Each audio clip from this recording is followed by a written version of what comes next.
না কেন? কিসের অসুবিধার জন্য আমরা হরিনাম করতে পারছি না? প্রথমত আমরা মায়াবদ্ধ জীব, মায়ার সংসারে আমরা পতিত হয়েছি। মায়ার প্রলোভনে আমাদের ভোগ গতি এত প্রবল হয়ে উঠেছে, যার ফলে আমরা কৃষ্ণকে ভুলে গেছি।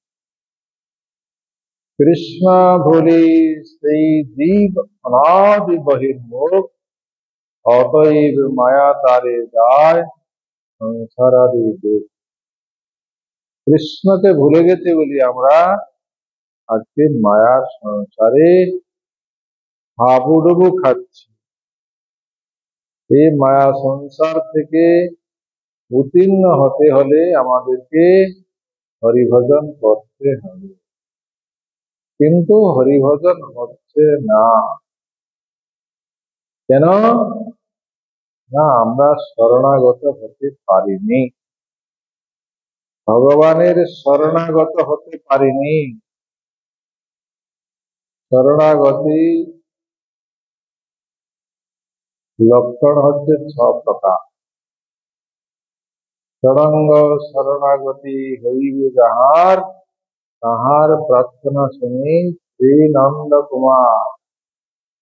নন্দ মহারাজের ছেলে ভগবান শ্রীকৃষ্ণ আমাদের কথা কখন শ্রবণ করবেন?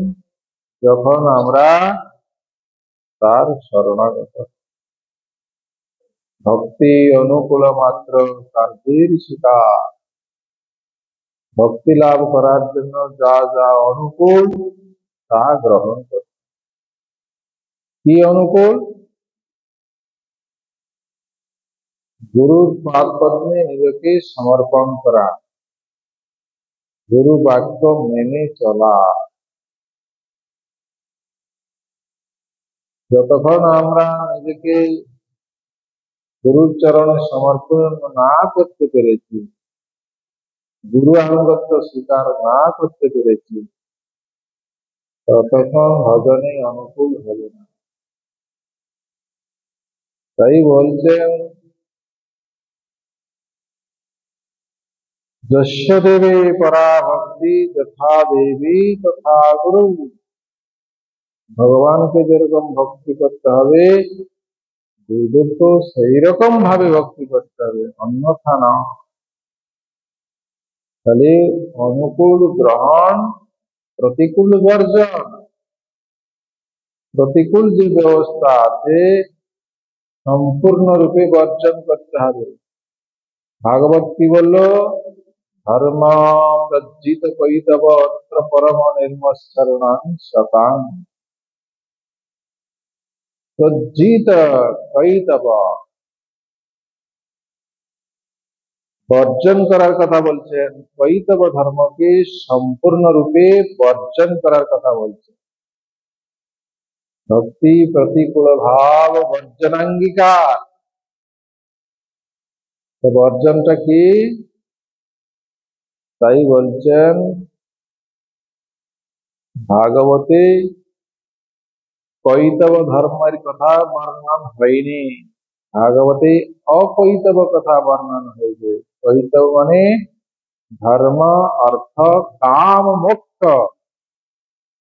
ভাগবতে এই সমস্ত কথা বর্ণন হয়নি। ধর্ম, ধর্মন্তু সাক্ষাৎ ভগবত প্রণীত। ভগবান যা প্রণয়ন করেছেন সেটা হচ্ছে ধর্ম। আমি তুমি যা কিছু এই জগতে তৈরি করি সেটা হচ্ছে অধর্ম। এই জন্য ভগবান কখনো কখনো গুরু রূপে এ জগতে আসে। যেরকম কয়েকদিন আগে গুরু পূর্ণিমা দেখেছি, ভগবানের সপ্তাবেশ অবতার শ্রীকৃষ্ণ দ্বৈপায়ন বেদব্যাস তিনি এই জগতে এসেছিলেন। তাহলে বেদব্যাস এই জগতে কি প্রচার করেছেন? ভাগবতের কথা প্রচার।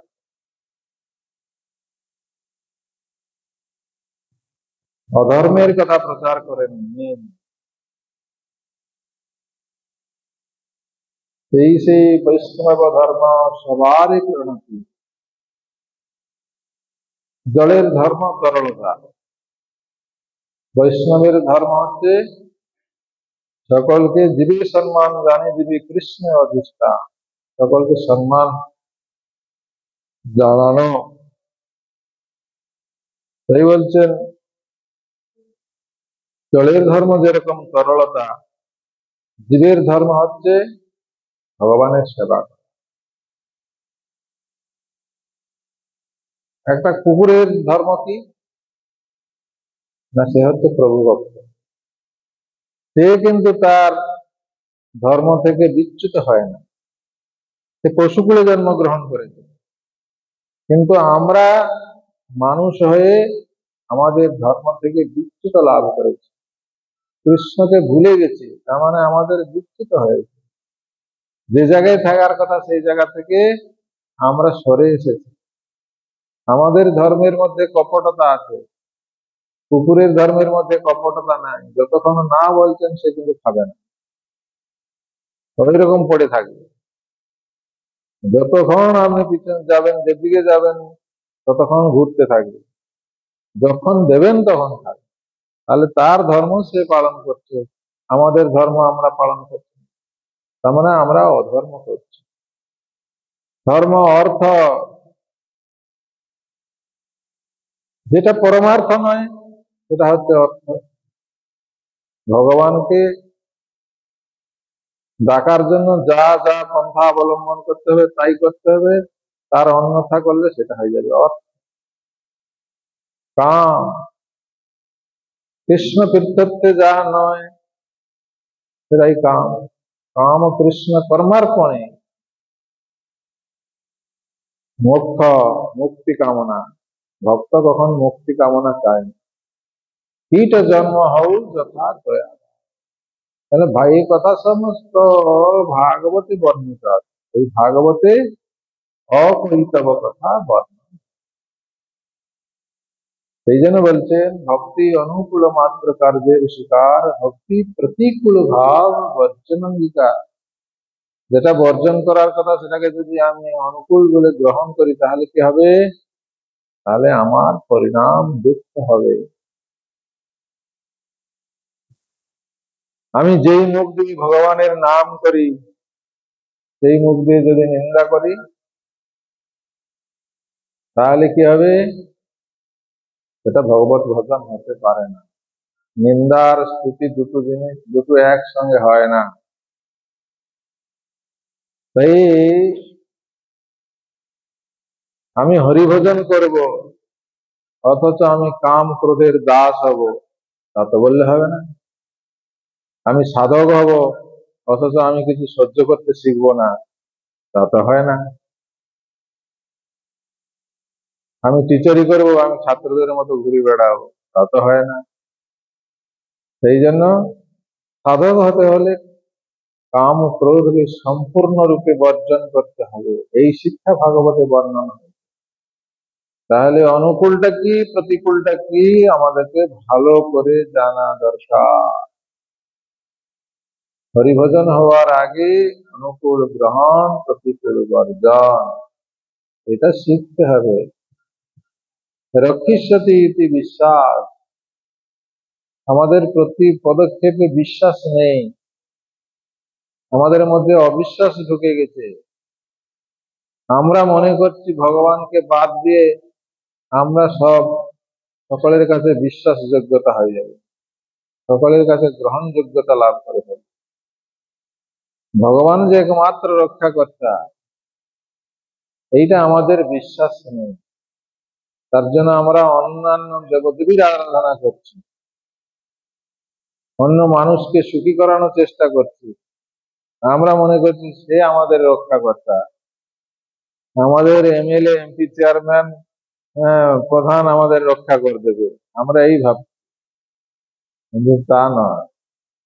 আমার অনেক ভাই আত্মীয় স্বজন বন্ধু বান্ধব আছে, তারা আমাকে রক্ষা করতে দেবে, বয়স হয়ে গেলে খেতে দেবে, আমাকে মরলে আমাকে পোড়াবে, তা নয়। গজেন্দ্র কুমিরের কবলে যখন পড়েছিল, 10,000 বছর অতিক্রান্ত হয়েছিল, তার আত্মীয় স্বজন, বন্ধু বান্ধব, সপরিবার কেউ তাকে রক্ষা করতে পারেনি। রক্ষা করেছিল কি? পূর্বজন্মের স্বীকৃতি ছিল, ভগবত ভজন করেনি, ভগবানের অর্চন করেছিল, তাই তার মনে পড়ে গেল। কখন মনে পড়লো? 10,000 বছর অতিক্রান্ত হওয়ার পর।